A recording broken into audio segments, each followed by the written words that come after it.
Hello and welcome back to CWU Live. We have another Royal Mail pension special for you today. So get your questions in, and we've already collected quite a few from Facebook, I have to say. And to answer your questions tonight, I'm joined by National Officer Andy Fury. Welcome to the show.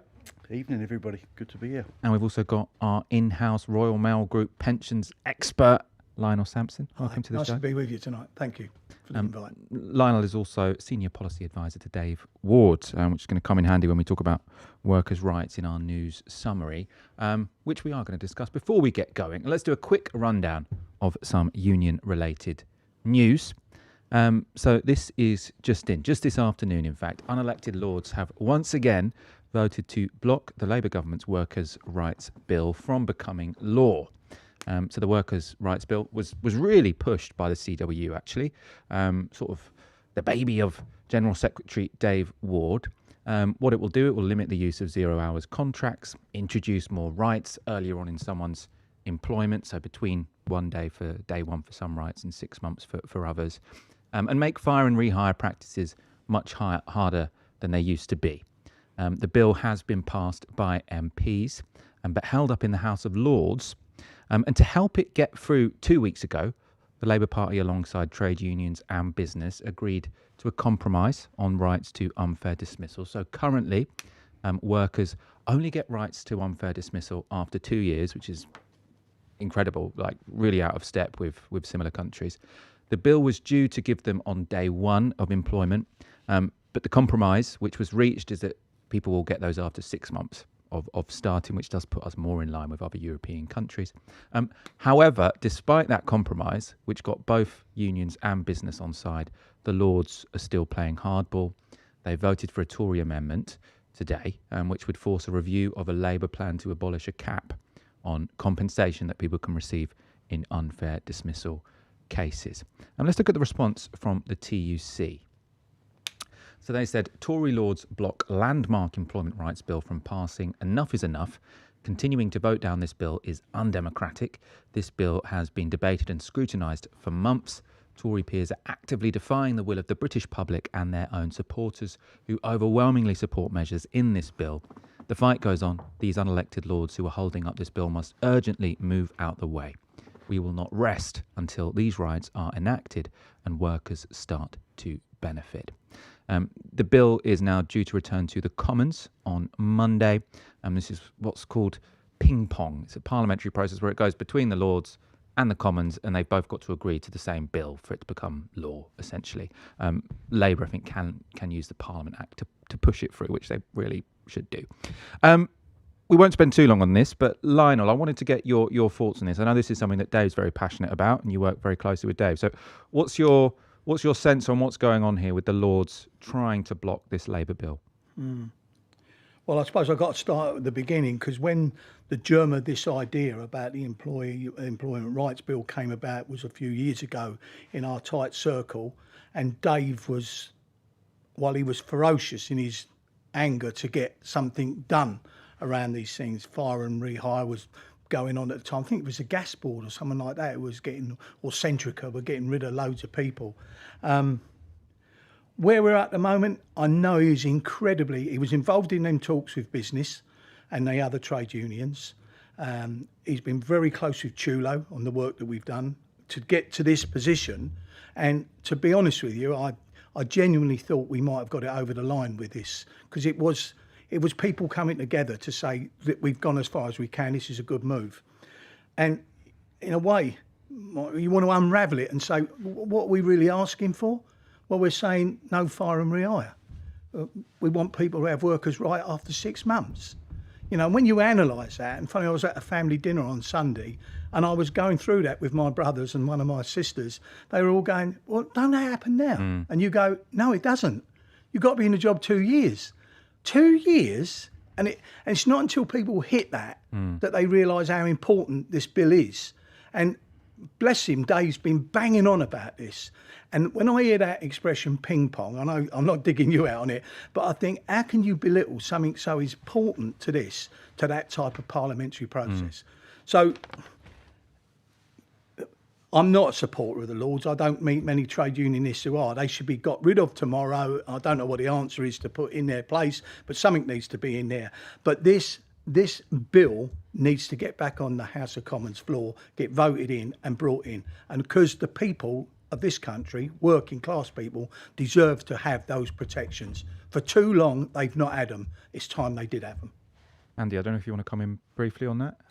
Yeah, look, it's absolutely atrocious that somebody's got to wait 2 years before they can lodge a claim against unfair dismissal, and then to have a cap on what the compensation is, having won an employment tribunal, which is tough to do, is outrageous. It's just not fair and equitable.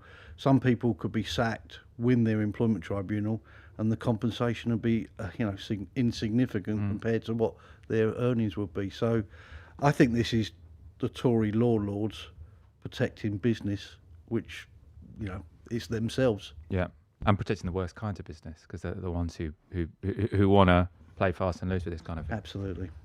Our next item, slightly more localised to members of this particular union. So Tony Booch has sent out a letter to Royal Mail branches reminding members to consider requesting these items in the winter months. So you should be able to see here Royal Mail torches, which can be attached to uniform. There's also head torches. And then I think we also have branded personal attack alarms. So these are all things which you might find useful. I think lots of them were introduced sort of at the request of the CWU Health and Safety Department, because there was a demand from delivery officers.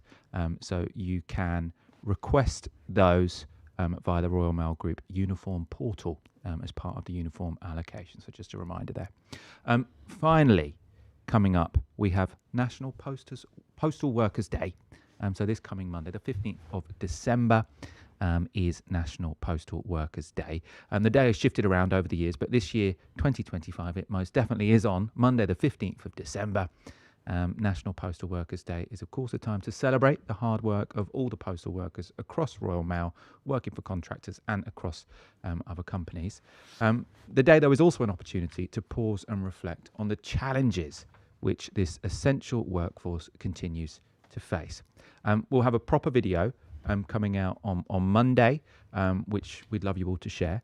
But first of all, here's a sneak preview. I joined in 2021 just during the COVID season. So when I got in, it was a bit different to how it is now. We used to do job and knock, which is when you finish, you go home. Now we've got to stay until our specific timings. But the workload has increased massively. We've now got a lot more things that we do. We have to collect the red post boxes. We have to collect from customers' doors. And that could be anywhere from a letter to a 20 kg parcel. And it's unexpected. We're told in the morning, but sometimes we get there and instead of it being a letter, it's a massive parcel that you haven't prepared yourself for, because by the time you get to their house, your van could be miles away. So then you'd have to either leave it there or refuse it and then go back and get the van and come and get it again. It is stressful. Yeah, it is stressful, because you just never know what you're going to get on a day-to-day basis. They've added so much more, so we have to collect the pillar boxes, we have to do customer collections. There's so much more that they've just added in to the duty, which we never used to do. So, and our job as a post person, delivery person, there's a lot more to it than when I started. We had time to go in and check on the elderly, check on the vulnerable, and we did. I had a colleague that used to go and buy one of his elderly customers food, and she used to give him the money for bread, milk, just the essentials, just because she couldn't get out as regularly as everybody else. And that stopped. And checking in on people has stopped. And that is a big part of our job, just checking in on people, just making sure that they are okay. Was it part of the job that you enjoyed when you first started working? It is, because you get to know your customers, you get to know their children. I mean, I started in 21 and some lady was pregnant and she was my regular customer, and her baby is now 4 years old, 5 years old. And you get to grow with these people, and that's just me that started in 21. People have started here in 89. And they know their kids and grandkids of their customers. So you do get a relationship with these people. And we're no longer having that time to check in on people. So we're just rushing about to get our duty complete for that specific day, because you don't want to have to bring it back, because then you're going to have to take it out tomorrow and add that to tomorrow's workload. So that is the struggles that we're going through. We're just trying to rush through on a day-to-day basis. That was Alex from South Lambeth Delivery Office. And I really love what she was saying sort of about posties getting to know their customers and sort of seeing people grow up. And I've mentioned this on the show before this year, but it reminds me of, so earlier this year, my mother passed away and I was at my dad's house and the postie came and saw, you know, the sign for the funeral in the window, gave my dad a hug. And I think it just means a lot to people.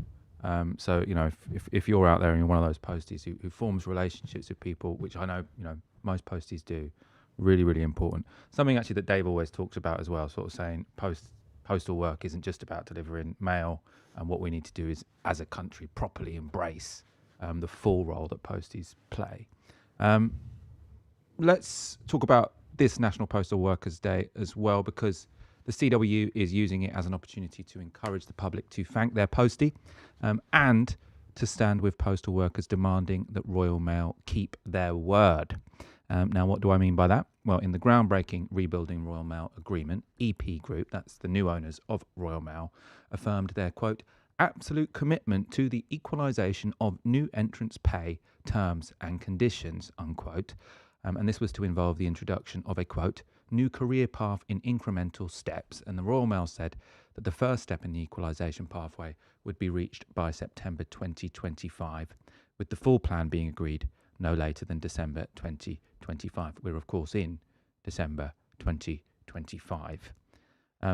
Other demands or other sort of suggestions, what we want the public to be talking about is to demand that Ofcom properly regulates companies like Amazon and Every so they can stop undercutting Royal Mail by hiving off profits from the network and radically underpaying their staff. Andy, I'll start with you on this one. What's the importance of National Postal Workers' Day? Well, I think it's a celebration of the work that our members do day in, day out, 365 days a year, in all weathers across the whole of the United Kingdom. It's not just the delivery postmen and women, but they are vitally important in the sense of community spirit, but it's all the support services behind the scenes, the processing of the mail and parcels, the distribution of them up and down the motorways of the United Kingdom. It's the whole integrated service where everybody plays their part. So, I mean, Royal Mail Group is a great national institution. It employs, tens of thousands of people. Everybody can associate and identify with people that work for Royal Mail, and so it's about saying thank you for those people that are out in all weathers all year long, and it's about having that social cohesion where we can bring people together. And now's a real positive time of year to do this, because more so than ever before, people are thinking about connecting with loved ones, with families, with friends. The post is a great way to do that. Letters, but also sending parcels and packets, and just ordering your Christmas presents for your family. So it's a vital service. It's not like your fire service or your ambulance service, but it's as near as to it, because our members are out in every single address across the UK 6 days a week, and they do really connect with society and community, and that should never be undervalued. So a really big thank you from the CWU for everything that our members do for the public. Going to go to a couple of comments. Gary Pearson, after watching that video, says, when was this filmed? Empty frames. Sort of surprised that they don't seem so snowed under as some other delivery offices. Although as you heard from the worker there, it's not easy in that delivery office either. Gail Thomas says, I wear the head torch and panic button. Very advisable. And this is lovely from Ollie, who says, a customer today asked me for my name and address so she could leave me something in her will. I refused, obviously, but she always commented how she loves our chats. So that's a very lovely thing to hear, isn't it? Would he have been allowed to say yes? No, I think that it wouldn't be appropriate. Although look, many members of the public do show their gratitude to our members at this time of year, and that's welcomed and appreciated. Actually, before we go on to pensions, we have an ask actually for branches on National Postal Workers' Day. So the union will be engaging MPs, the wider union movement, and the public to ask for everyone to thank their posties and also to show their gratitude by standing with workers as they face a very challenging situation with Royal Mail. So that's especially on those issues of sort of challenging Ofcom when it comes to Every and other sort of undercutting competitors, and then also the new starts. So that's going to be the big ask from the union. For branches, you're encouraged to fire up the photocopier in your office or distribution centre and run off the glamorous signs the union has sent out via all postal branch officials. And we'd also love you to send your photos in to info@cwu.org, preferably by midday on Monday, so that we can sort of make a big deal of it here. And of course, it would be great also if you post your group photos online across your own social media channels, so Facebook, X, Instagram, whatever you use, using the hashtag Postal Workers Day. Because obviously the bigger the deal that's made out of this, the bigger that voice is, and sort of the more powerful those challenges to Royal Mail and Ofcom will be. Do you want to briefly talk about sort of the Ofcom everything before we move on to pensions, or? I wouldn't mind saying something. It was remiss of me not to mention the EP issue and the new terms and conditions for new entrants. I mean, look, just to be absolutely clear, CWU leadership, all of our activists are determined to get the equalisation over the line. We don't want a two-tier workforce. We want all of our members, the new entrants, to get the same hours, the same pay, the same terms and conditions, treated equally. And that's why it's so important that we call out EP on this. We need to get them round the negotiating table, and we need to get them to deliver what they promised, and that's equalisation, so that all postal workers are treated fairly and equitably.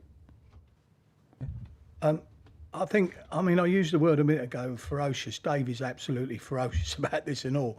I mean, the mental concept of this organisation to actually think that they can bring in massive changes like USO and not address the issue of equality of pay for people being equalised up is, you know, I speak what's in my head sometimes and gets me into trouble, but they're on drugs to think that that can happen. I mean, there is no way we can accept that. We must push back on that, and we want to deliver what was in that agreement with EP, that we're going to work to deliver that equalisation up, and we're not budging from that. And if that message ain't got through, I hope my little bit here tonight rams it home even further. It is wrong that those people who are paid less money on imposed by executive action are expected to carry on working. It ain't going to work, and it ain't going to happen. And in the meantime, we're dealing and battling with out there, like our friend there in that little extract, with poor quality of service, management who don't care, and problems within those offices that will not go away, and they need to start addressing them. And that's what this union is seeking to address. A couple more comments before we move on to pensions. So Gail Thomas says, my customers value me as they're posted. They beep out and wave, and they know me by my name. And obviously they'll be able to see you in their cars because you've got your head torch on. Very well advised. And we also had another comment from Ollie, the guy this lady had asked to be in him to be in his pension, and he says, Will. she, in her will, sorry, not in her pension. You can't get in someone's pension. I've lost it now, but anyway, I remember what you said, which was she asked twice. She kept asking, and you kept saying no, which, according to Andy, was the right thing to do. Let's move on to pensions. So you were both on a sort of pensions deep dive a couple of months ago, which is obviously still available on the YouTube, so people can check that out. But what has changed since then? What developments have there been? What can you update people on? Of course, I've got lots of questions for you from Facebook and the YouTube chat, which I'll be putting to you. So don't feel you have to cover everything, but sort of, I suppose, just to introduce this conversation. Okay, yeah. I mean, look, first and foremost, that was the 7th of October. So, you know, just over 2 months later, we're doing another session on pensions. And I think that first and foremost demonstrates that pensions is so vitally important to this union and to its members. And we want to constantly raise awareness and knowledge and the profile of pensions, because you know, it's important that people earn a decent living when they're working, but when they retire, they need to be able to have an income so they don't have pensioner poverty. And pensioner poverty is becoming a very, very real threat to working class people across the UK now. and it's forcing people to work longer in life and not retire. And you know, you see this situation where people work until they drop, and that's wrong. What we need to ensure is that people can retire and they can afford to keep on paying the rent, the mortgage, the utility bills, and have a quality of life. So pensions are so vitally important, and you know, we've got a good pension scheme, and we need to be promoting it and raising awareness of it. Yeah, and I mean, you can tell that from the amount of comments we're getting on social media and on YouTube, because obviously this job's always much easier for me when you guys have loads of questions, because it means I've got loads of questions to put to my guests, and you're really pulling through when it comes to pensions. Lionel, how would you like to introduce this conversation, I suppose? Well, I suppose for me it goes back to the start of the back end of the start of last year for us, when we were moving on the new scheme, and Andy saw that come in and has done an excellent job on that. But there was a discussion amongst a hard group of us that said that we were being inundated with questions and queries, but we were also not doing our job as a union to educate our reps and engage our reps with our members on the front line. And I don't know how we've come about in that failure, but we did, and we recognise that ourselves. We then set ourselves a task to say, let's have a look at the landscape. And we mentioned it earlier today, there's like schemes all over the place. It's like a bomb's gone off and it's shrapnel everywhere, you know. And that taught us to say, well, let's have a look at it. How do we educate people, but at all levels? And in the past, we've aimed for reps only at a certain level, but we're going to do that again, and we're going to put stuff out there that brings our reps up to a level of understanding the schemes, but we're also going to aim it at our members, and we're trying to link them in so that they provide a joined up approach to the knowledge that we're going to push out there for our members. And we're on the verge of being able to do that, hopefully before Christmas, with a reworked pack of booklets for our reps, and a reworked web educational program, which I believe is now gone on. It's online for tonight for people to have a look at. We know that out of that, Michael, we're going to get loads of questions, but we're going to have to be geared up to deal with that. And I think we will be, because people are interested in pensions, because our history tells us that we've always been interested in them. So we turned the dial down a bit on them. CDC delivered that back again to us, and now we've got the responsibility for carrying it forward, but doing it on the basis that we're educating and bringing people along with us, not just leaving it on the shelf. We're not going to do that. You've just said CDC. Oh, sorry. So I'm going to have to pick you up. Collective Defined Contribution Pension? The collective plan is the easiest. We're calling it collective the plan. collective plan, yeah. I work in the pensions world as well, and everybody calls it CDC. In fact, I was at a presentation today where I spoke, and they kept getting up on it. Well, how are you getting on with CDC? Where's the problems with CDC? And I was like, yeah, all right, it's in my head now. So the CDC or collective plan is the current pension system that everyone's on. Everybody's been transferred. They might have also legacy pension schemes. And that's one of the issues, Mike. Yeah. So let's go to some questions, because I think complexity is the main theme that comes out in people's sort of questions. So Map Guy 282 says, I have 4 pensions, all with Royal Mail. They're all very confusing to understand. Chris McQueen says, I've been with Royal Mail for 8 years and I'm on my 3rd pension. Why is this? So let's just start on this issue of why are there so many pension schemes? I think often people might think, I'm going to start a job, I'm going to have a pension scheme, and I will have that pension scheme until I retire. Whereas people working for Royal Mail just seem to constantly find they're getting new pension schemes. And, you know, sometimes those pension schemes might be better, sometimes they might be worse. But I suppose one thing it definitely is confusing. So why are people's pension schemes changing all the time? So the landscape is changing constantly, and it is very, very complex. The collective plan came into being on the 7th of October 2024.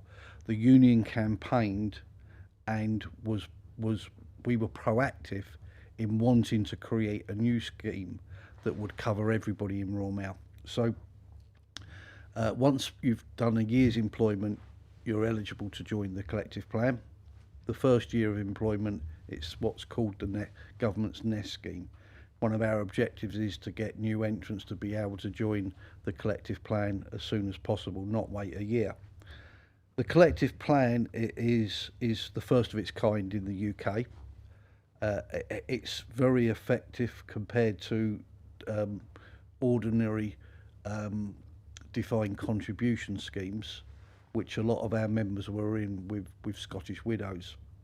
And just to put this into context, and we get the complexity, and I'm sure Lionel will be able to talk about some of the other schemes, but the collective plan, the company pays 13.6% of wages, salaries into that scheme every week or month. And then the member pays 6%. And we add that together, nearly 20% of a salary of an annual wage is going into that collective plan for investments. And the investments are done very well. And at the end of the scheme, when people retire, they can draw the pension, and that will ensure they get a decent pension at that point. So, it's significant that 20%, nearly 20%, is going into the scheme every month, every week, depending on if it's weekly or monthly paid. And the employer, 13.6%, is pretty good compared to a lot of schemes. So there's two things that are going to happen relatively early next year, Michael, and that's that the annual statement will be sent out, we think, in February. So I'm signposting that now, but nearer the time the union will issue communications to let people know that the annual statement will land on nearly 100,000 people's doormats, with telling them how much money is in that scheme for them after 1 year. Incidentally, if you join the portal and go online, you can see at any time what the value of it is. So one of the things we're going to be pushing is as many people as possible should join online and go on the portal. The other thing that's going to come out in the same posting as the annual statement is the annual valuation, and the trustees of the scheme are working up what that looks like at the moment, and that's essentially an increase in the value of the scheme to take account of inflation, and so on and so forth. So, annual statement, how much you've got in the scheme, how the investments are done, but also a valuation to take account of the cost of living. They're vital things that our members will find out in February. So as I was saying to you before we went live, I spent lots of the day watching CWU videos defining different kinds of pensions for me. I don't know if you were behind them, Lionel, I'm not sure. Yeah. But I'm going to try and summarise it, see if I've got it in my head. Okay. So what used to be the case is that people would have defined benefit pensions. And what that meant is that when you retired, you were guaranteed a set amount of money every month. And it was the employer's responsibility to pay you that set amount of money every month. Now, what happened with, I suppose, people living longer, which is obviously a brilliant thing, is that meant that lots of private companies saw this, I suppose, a financial liability for them and that they couldn't afford. And so people moved instead to a defined contribution system, whereby instead of you being guaranteed what you're going to get paid every month, you put in your money every month. That goes on the stock market, and you'll get whatever you get, I suppose. You pay it into an annuity. You've got this lump sum at the end. You buy an annuity which transfers that lump sum into a monthly payment. And the size of it will depend somewhat on the stock market. So those are sort of the two main ones.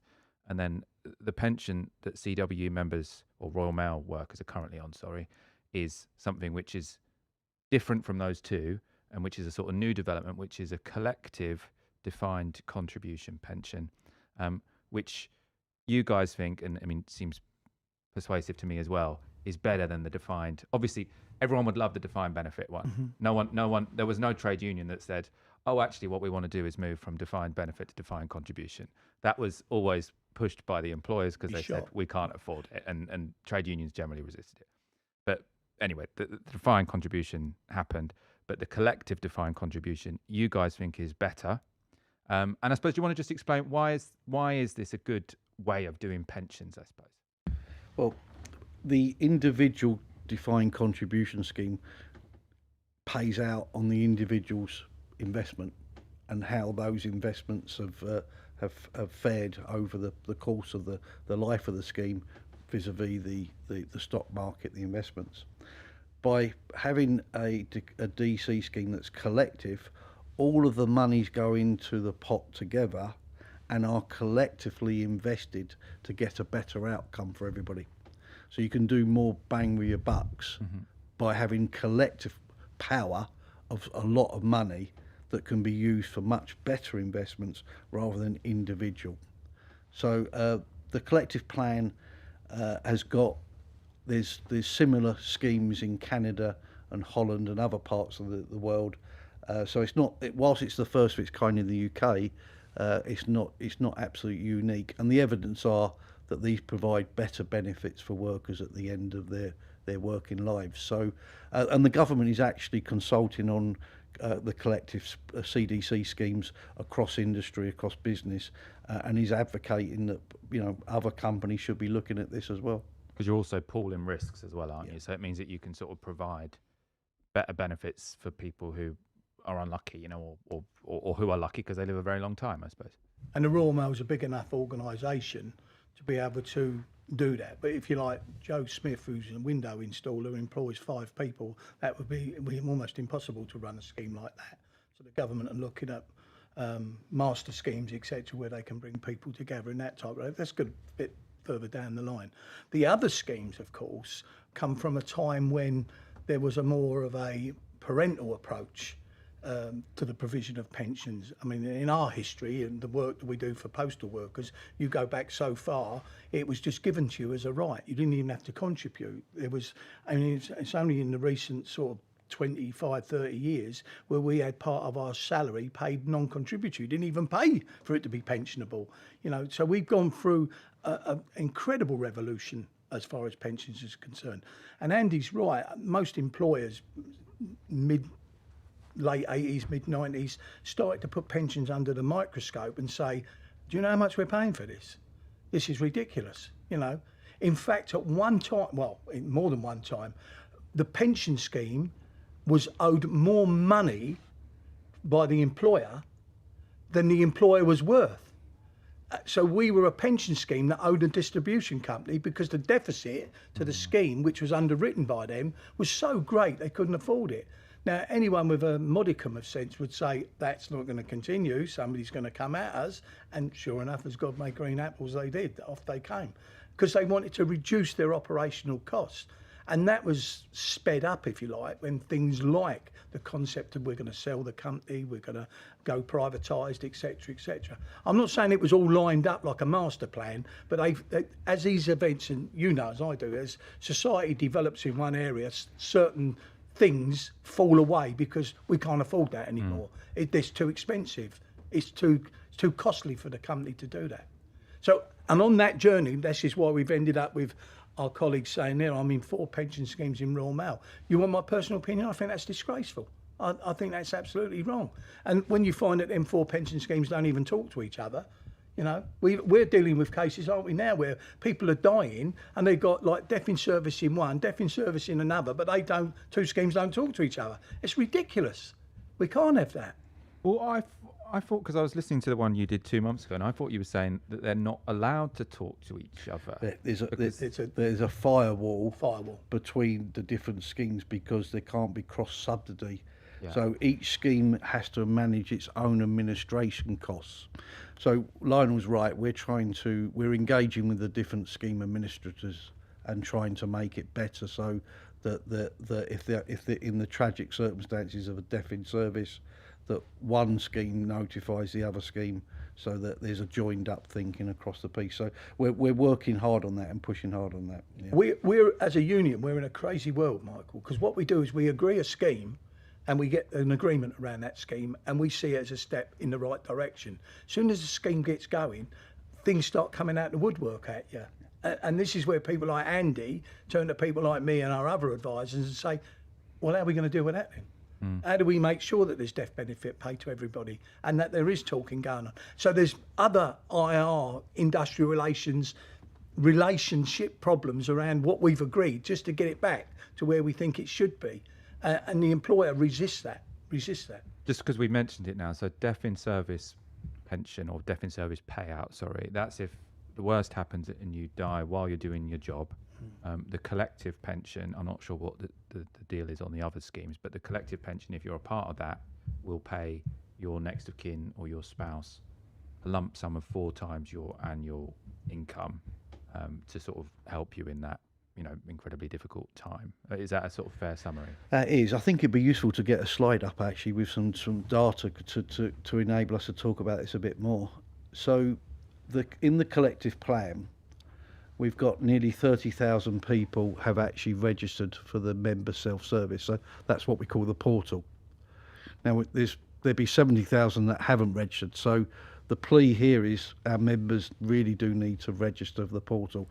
If they register the portal, then they can see what their pension's worth at any point and not have to wait for an annual statement.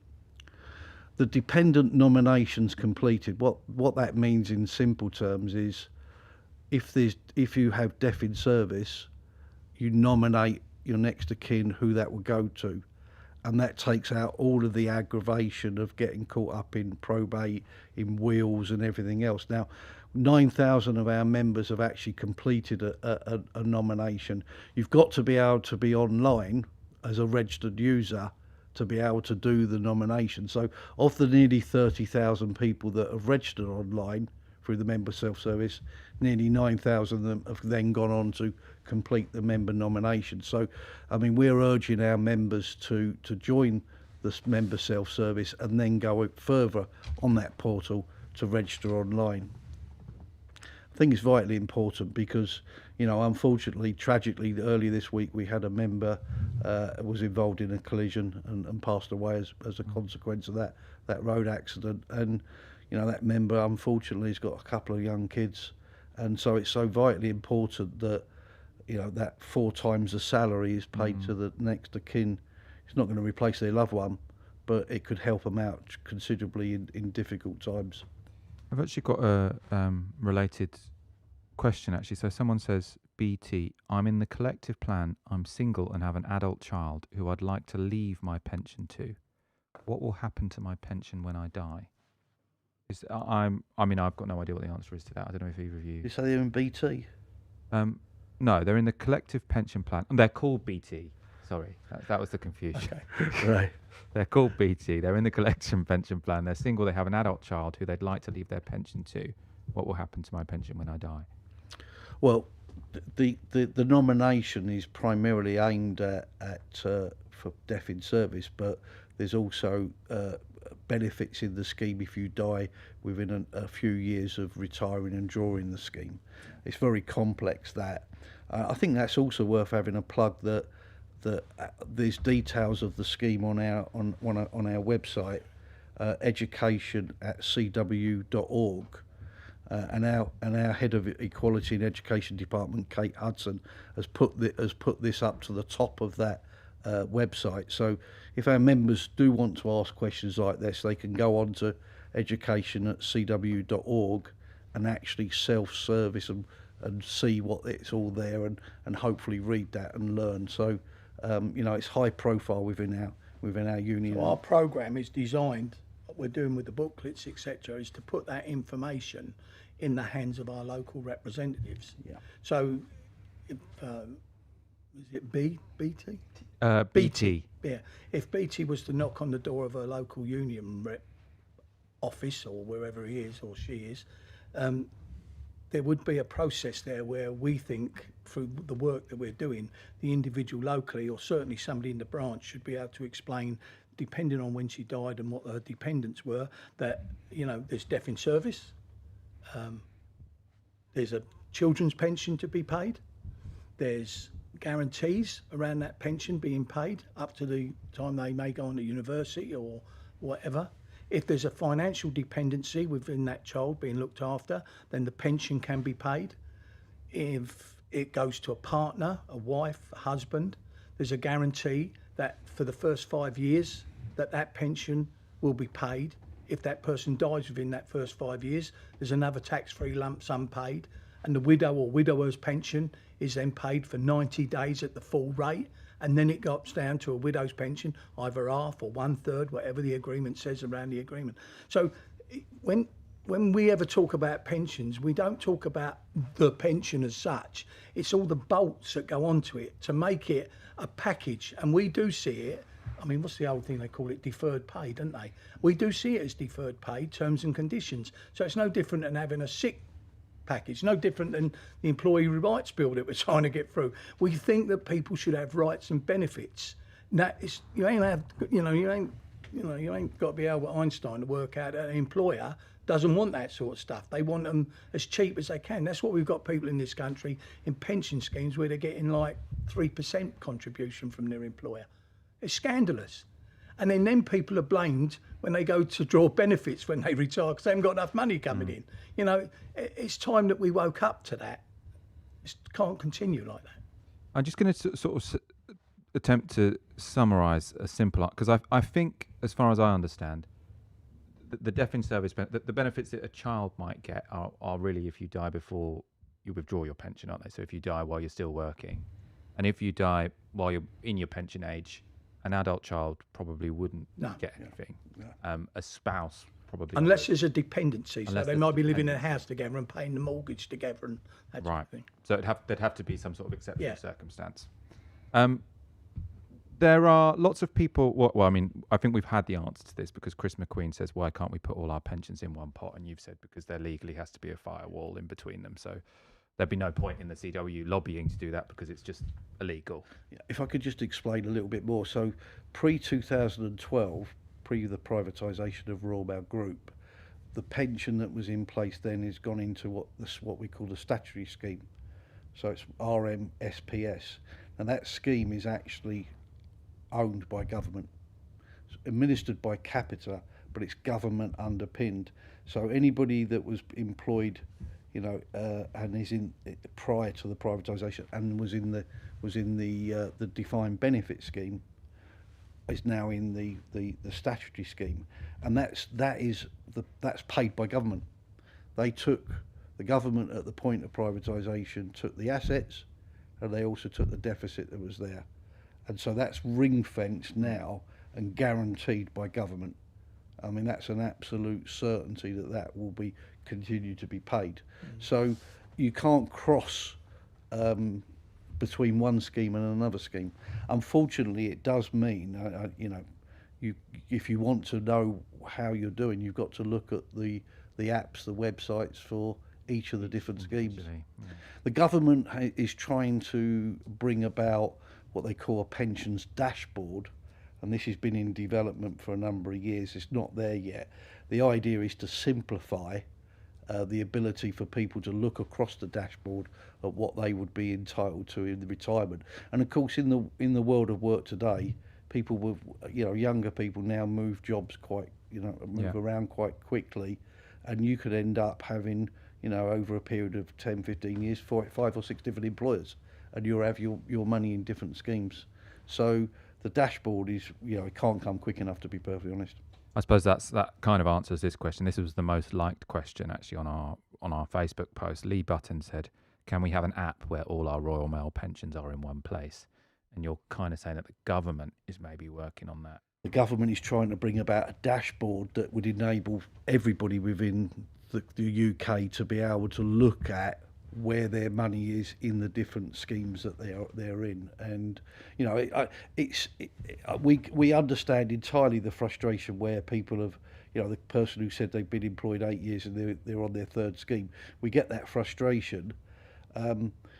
What we find is many of our members remain employed by Royal Mail for a long time, so they all of their schemes are with Royal Mail. But there'll be other workers that will have schemes in other companies who they've worked with previously as well, and that's why the dashboard is so important. I know you can't give financial advice. I'm going to read this comment sort of with that in mind, but BT, because we've been speaking directly, she said, or they have, it might be a fella actually, I'm not sure. BT said, "Okay, I'll probably look into transferring out of the collective if it means my child won't receive anything and my pension will be going back into the pot."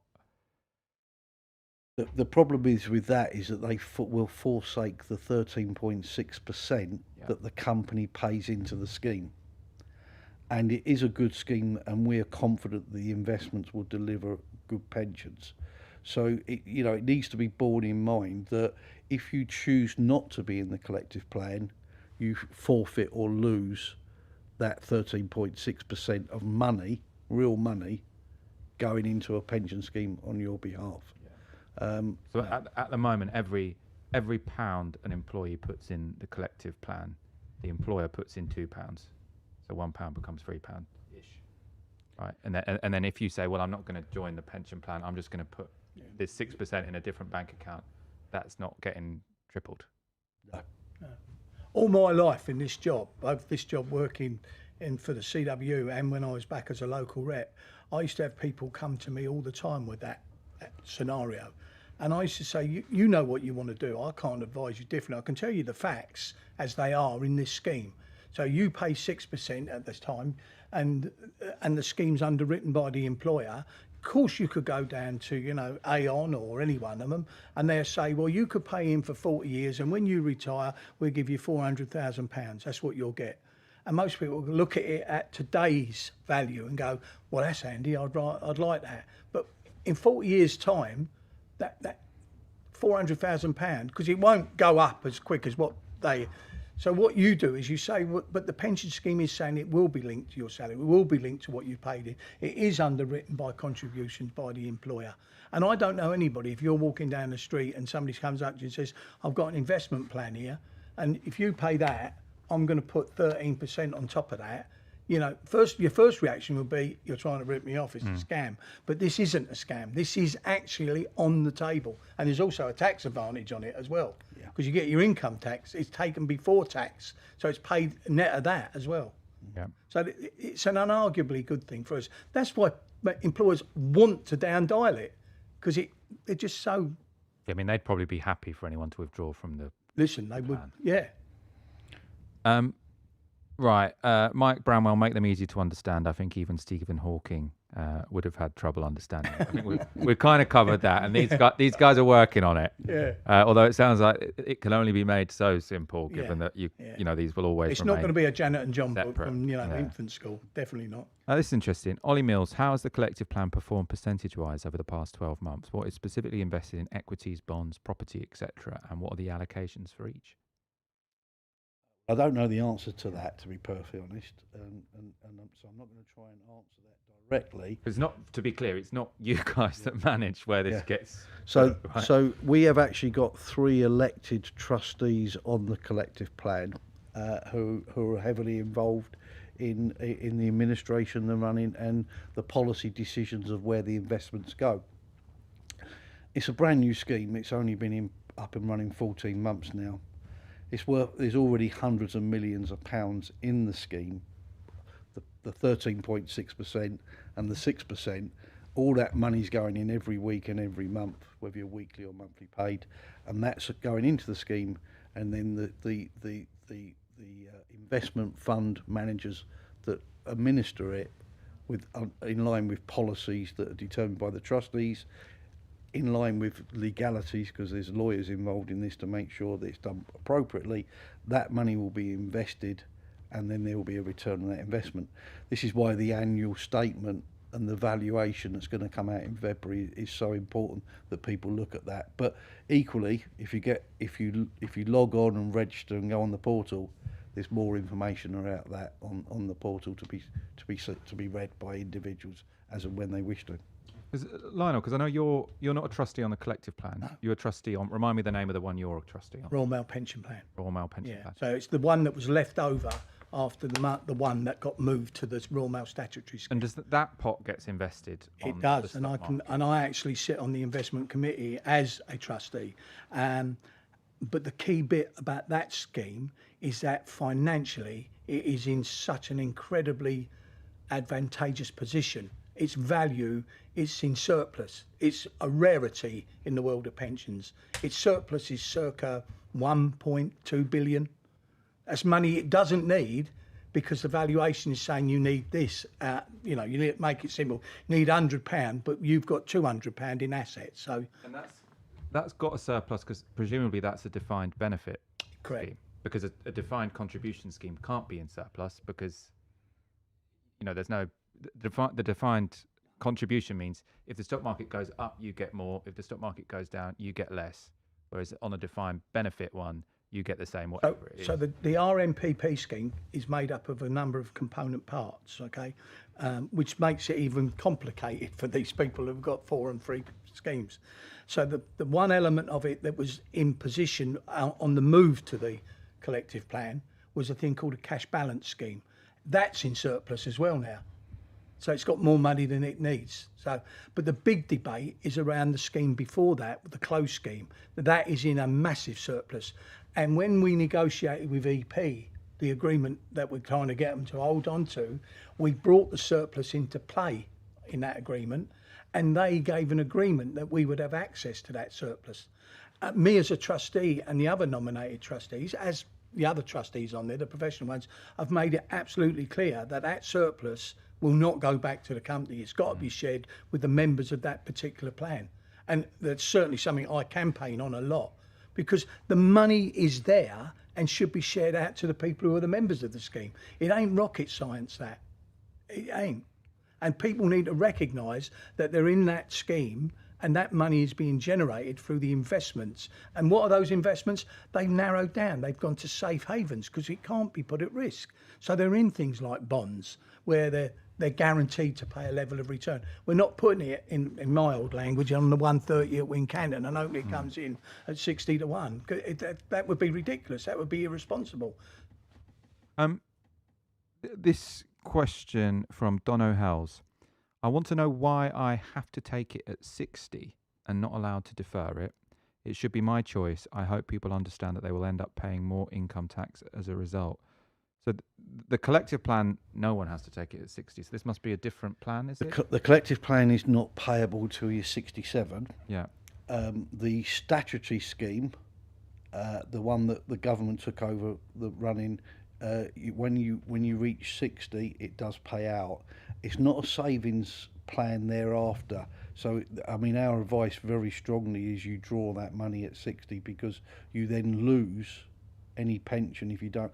You know, unfortunately, we had a case earlier this week where a member had learning difficulties and couldn't fill out the form. They got to 64 years of age and they've lost 4 years of that pension, and they haven't had the lump sum that they were due, which they could have invested, could have gained interest on. So we would very, very clear that once you're entitled to draw it at 60, you should draw it. You should take it straight away. Don't Definitely, because... Well, to be honest with you, Michael, we actually argued for that. Yeah. We argued that the terms of those pension schemes should be maintained, because that was the agreement that the individual entered into when they joined them pension schemes. It would be paid at 60. If you want my honest opinion, I'd have them paid at 55. If you're a policeman, you can draw your full pension at 50 if you've done 25 years service, because their schemes are designed like that. With the Royal Mail scheme that we're talking about there on 60, the money should be taken. Andy is absolutely right. We've had loads of people who've lost out on that. Loads of people. So you should take the money. Absolutely. Just to clarify, so you said the collective plan is only payable at 67. Are there options for early retirement, or how would that work? It's not as simple as that. The investment strategy that was brought up with the trust deeds means that to ensure the best value of the pension payments to people, it's not payable to a 67. Right. And we would like it earlier, obviously, but in the scheme design and the structure of the scheme, that was the date. That was what was worked out with all the modelling. And there's a synergy, of course. Regrettably, the state pension is now payable at 67 for men and women as well. So there is no option for early retirement then, really? Not early retirement, but there is an option where you can access your pension early if you want to, but that's a big, big decision to make. Because so if you do want to retire early, you can take it early, but you then draw it early. You draw it early, but then you get less for the rest of your life. Yes. Yeah. So at 55 at the moment, the Inland Revenue rules say you can access your pension, but because it's paid early, it's reduced in value. 5% a year? So that's 5 years, that's 25% of the value would be taken off because you decided to take early. That is being moved, by the way. The government of changing the taxation rules around that, and in 2028 it's going to age 57. It's always linked to the retirement age, the state retirement age, 10 years. And they haven't. So in some countries they've linked the retirement age to life expectancy officially, but they haven't done that in the UK yet. But I suppose we are sort of just unofficially moving in that direction. Again, that's that journey. It's costing too much. So. Anyway. Yeah. I think we should wrap up there. I have to say I've found this conversation about pensions very interesting. Can we just put up that slide again? Yes, please do. There's a real... I want to give a plug, to be perfectly honest, on the lump sum booster.